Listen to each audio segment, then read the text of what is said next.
income from now to 2032 will only be $6,000 or so, which is less than what Thailand is today. So that even if you gallop, you're still way behind. And so that's the importance in some sense of ensuring that you do things so that you do higher growth on a sustainable basis, and of course reduce poverty by so doing. One big issue is that despite all the industrial reforms, manufacturing hasn't grown as fast as we had expected and wanted.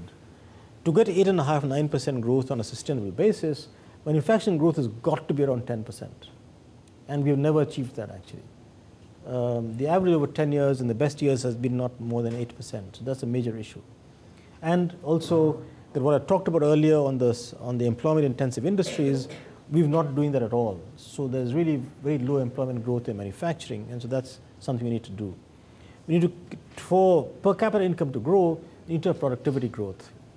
One of the things you observe is if you look at the education,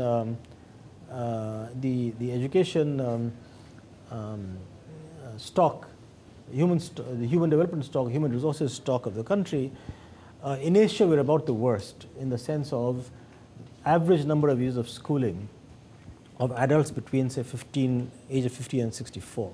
That's the working age population, or between 14 and 55, whatever you want to take. That's a major issue. And you have capacity problems and lack of expertise everywhere. And then, of course, we have a lot of problems to do with all kinds of public services. The way I look at it is that what we did in the last 20 years is we basically, one theme running through everything I've told you is freeing the private sector to do entrepreneurship, do it what it can do. What the Prime Minister talked to animal spirits, mainly through removal of government controls and restrictions. In my view, we're now reaching that limit of growth acceleration just through that strategy. To move to the next level of growth, in terms of sustain for the next 20 years, what do we need to do?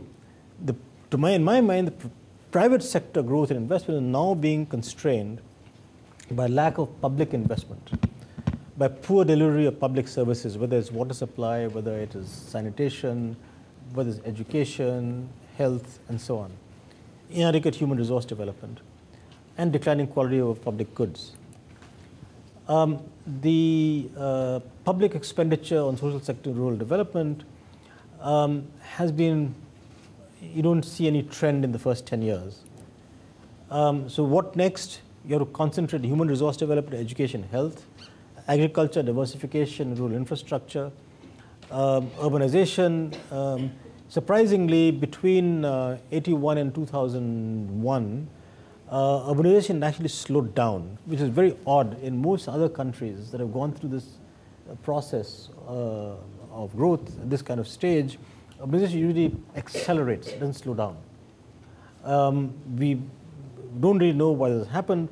Part of my understanding is part of it is to do with lack of adequate public services, but also what I was talked about in manufacturing, that you can't have urbanization unless you have greater growth in manufacturing and employment along with service sector growth. So that's an issue. So earlier people have pointed out that this slow pace of urbanization may be due to bringing down of population rate as a whole. That happens everywhere. When you go through this development phase, when you go through this phase, everywhere you have this demographic transition, but you have much faster urbanization rate at this phase. So I don't you see you may have that because of slow population growth, the absolute growth in urban population growth may come down, but not the transformation. Because population growth is slowing down both in rural areas as well as in urban areas. But if you have at this stage of development, you ought to have much faster movement of people from rural areas to urban areas. both can be correct, that the pace of urban population growth may slow down because of population growth slowing down, but the change in the share of urban population ought to happen much faster. So we have about 15 minutes. Sir, can I have a question, sir? Yeah. Sir, you have dealt in detail about large kind of reforms almost in every sector, and you have also told us that we have performed very well up to 2007-8. What happened after that? We are having a lot of inflation, a lot of bad economic scenario one can call, slowing of economic growth. Is it attributed to large-scale corruption in high places? Like we saw the 2G scandal of 1,75,000 crores, many more coming up, the coal scam and all. Is it because of that, or what is the basic reason for the economy slowing down, sir? First a footnote, 1,75,000 crores is nonsense. And there's no other word for it. Think of it this way, that if it was 1,75,000 crores, then you ought to see 1,75,000 crores profit in telecom companies. In fact, the worst sector, if you look at the prowess data on corporate results, the worst performing sector right now is telecom. So I don't know where this 1,75,000 crores come from, but that's a separate issue. The slowdown is obviously a real problem, and I think they're not very good explanations and understanding of why it has happened. My own understanding is something as follows, but it's not totally satisfactory. One is that we probably overdid the fiscal stimulus in 2008-9 and didn't restrain that. Even if we had to do it in 2008-9, we should have restrained it in 2009-10, 10-11, 11-12, which we didn't do. So the consequence of that is that the total borrowing of the central government in 2007-8 was around 1 lakh crores. Now it's about 5 lakh crores. Now this is nominal numbers, not inflation adjusted. But even if you say inflation adjust of say 30% cumulative inflation last 4 years, then that 5 lakh crores is equivalent to something like 350,000 crores or 3.5, 4 lakh crores.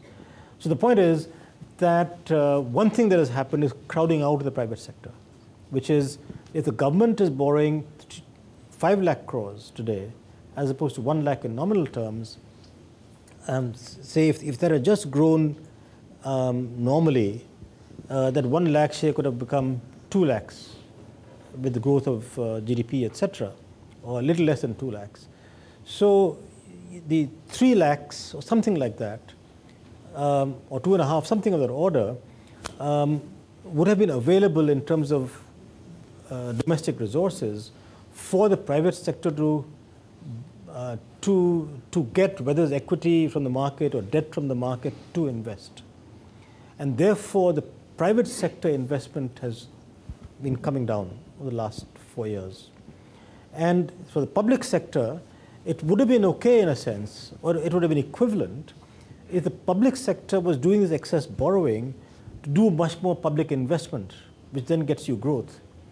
But all of this is actually gone in current expenditure, on revenue expenditure. There's no increase in capital expenditure. So you're not getting the growth out of the fiscal stimulus. So I think that is a key problem. Second, which is connected, is that because we've not done adequate public investment, you have breakdowns taking place. That is, railways not expanded as much as it should, so you can't move coal easily from the coal mine to the power station, and things like that. Third, you have now come to a situation where you have to do much more mining, whether it is iron ore, whether it is bauxite, whether it is coal, and so on. And here's where governance comes in, what I talked about also, the lack of governance.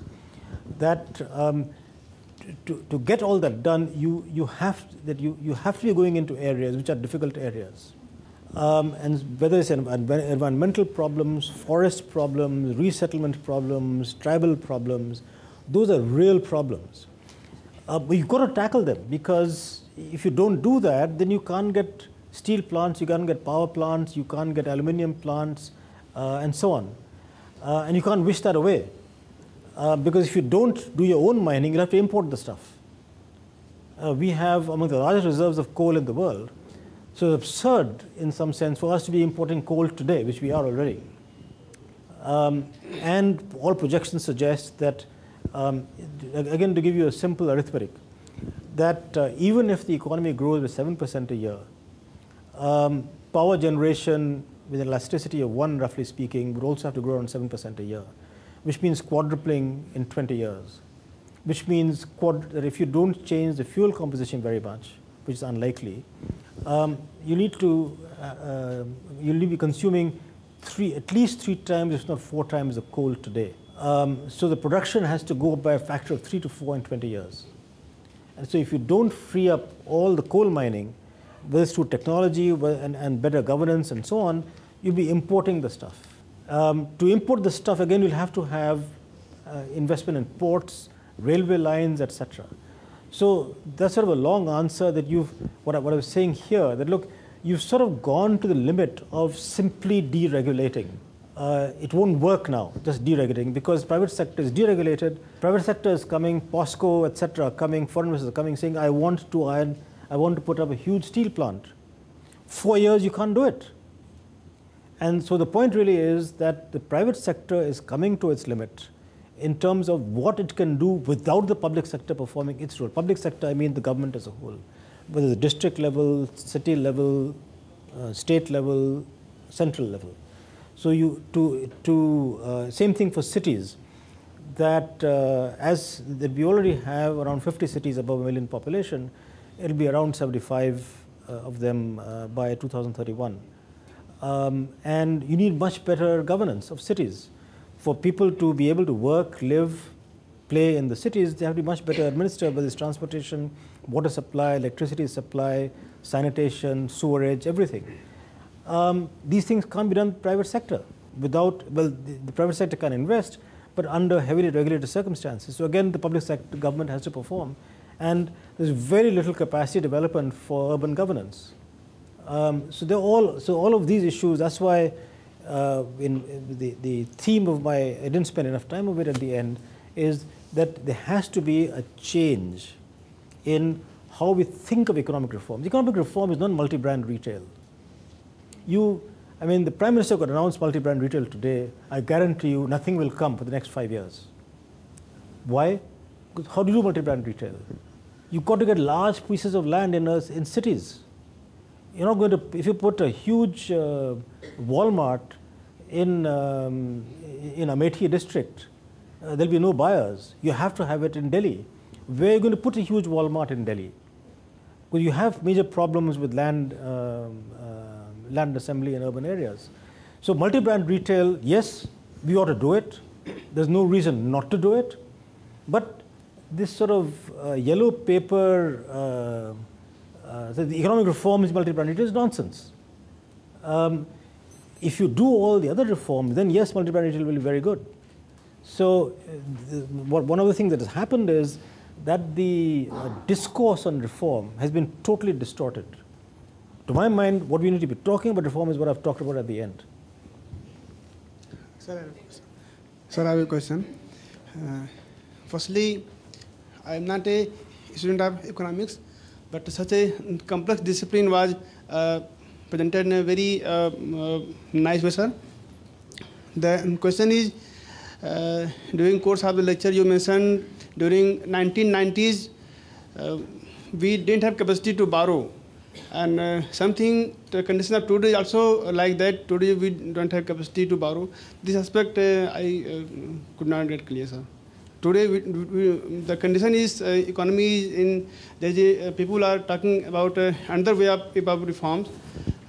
This we didn't have capacity to borrow at that point of time, so the reforms were initiated. So what is that point, sir? I get, so in 1991, we had, as far as external borrowing is concerned, we had reserves of only up to about 2 weeks of imports. That is, we had almost no reserves actually.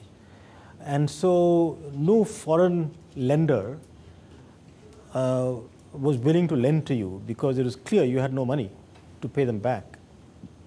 Now you clearly have much greater capacity to borrow, but what has happened is that particularly in the last 3 years, we have increased our external debt from something like 300 billion, no, less than that, about 270 billion to something like 450, if I'm correct, something like 480, something like that, something of order. So whereas you still have a capacity to borrow, it's becoming more difficult now because our current account deficit is 4% of GDP, which is around $70 billion, which means that at 2011-12, our total imports of goods and services minus the export goods and services about $70 billion, and actually we didn't get enough capital flow. So in fact, the Reserve Bank had to put in money from its reserves. So today's situation is that the country still has capacity to borrow. You still have $300 billion of reserves, but it's less than it was a few years back. And so we have to be careful in how we go forward. Sir, you mentioned diversification of agriculture as a change that has to be brought in. But I came across a discourse recently which stated that one of the reasons that diversification is called for by many Western agencies is partially because... I'm not a Western agency, by the way. I know, sir. But I have heard that the call for diversification partly is prescribed to us because the West is highly unwilling to get rid of the agriculture subsidies it provides to its farmers, and that has its effects on farmers. Let me ask you, what do you eat? Breakfast, lunch, dinner? Seriously, serious question. In response to your question. So, rice? You eat rice only at lunch, breakfast, lunch, dinner? With vegetables. Eat vegetables? You're a vegetarian? Eat vegetables? Mostly. Do you eat fruit? Yes. Do you eat chicken? Do you eat eggs? Do you drink milk? Do you eat fish? Out of the total, if you figured out your total expenditure, what proportion would be on cereals, on rice and wheat, rice and roti? You can take, actually it's a really good exercise to do in TERI, right? I'll give you the answer why you need diversification. Basically what happens is that obviously when you're poor, you basically only eat cereals. That's all you can afford, a little bit of vegetable, little bit of dal in our country, right? But as you get better off, as everyone is, you diversify your diet. You eat less and less in the composition of your diet. It's a much more diversified diet as you get better off. Non-vegetarians more diversified, vegetarians less diversified. Nonetheless, you're also vegetarians. You eat more vegetables, you eat more fruit, you eat more nuts, all kinds of stuff, rather than just roti and rice. So it's nothing with Western agencies. There's nonsense about Western agencies. Which Western agency is saying this? We have this tendency, I wouldn't expect it from you all. Our generation, everything bad, those fellows in the West, right? They've got nothing to do with us.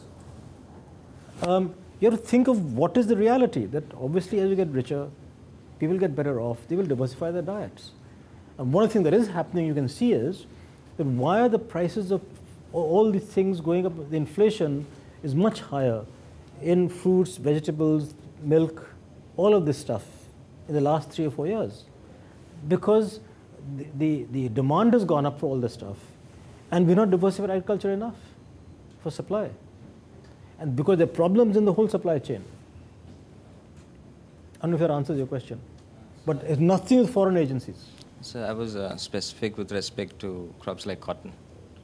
which No, is cotton highly and- subsidized in the US, and that actually distorts the prices in the world market. No, but cotton, I mean, if the US subsidizes, why would they want us to diversify? They don't want us in the market. It'll be the other way around, right? They would want us to produce less. So the issue is our farmers wouldn't be able to compete in our market, and thus it's Farmers are competing. frustrating. Cotton, you have huge exports. So, I mean, the subsidy issue is correct, all right? But that has got nothing to do with diversification here. And I was talking more about food diversification, less about non-food. My question is with respect to the metrics of economic growth, primarily being gross domestic product. It does not capture the pressures and the thresholds of the environment. So is there, from your experience, in the context of sustainable development, is there a dialogue currently on alternate metrics that would include environmental accounting as something that would be taken on globally or at a domestic level? That's too complicated a question for me. Especially in TERI, because I would assume that your whole course will give you better information than I can. I think the only simple thing that I can say is that what ought to be happening is that you need to account for the costs, the sort of negatives that may happen because of whatever in terms of environmental degradation, etc. And there ought to be in the accounting framework. I think that's the only sort of simple 1-minute answer that I can give you, that yes, it's an issue, that GDP growth doesn't account for some of the bads that are happening, and there ought to be an accounting framework to do that, but it's not simple. But people have been working on it. But I can't give you a satisfactory answer. Can you share who's been working on it? So, some people in the Institute of Economic Growth have certainly been working on it. I can't remember their names, but Kantan Chopra, yeah. They've been working. Yeah, they've been doing a lot of work actually. Thank you very much for inviting me.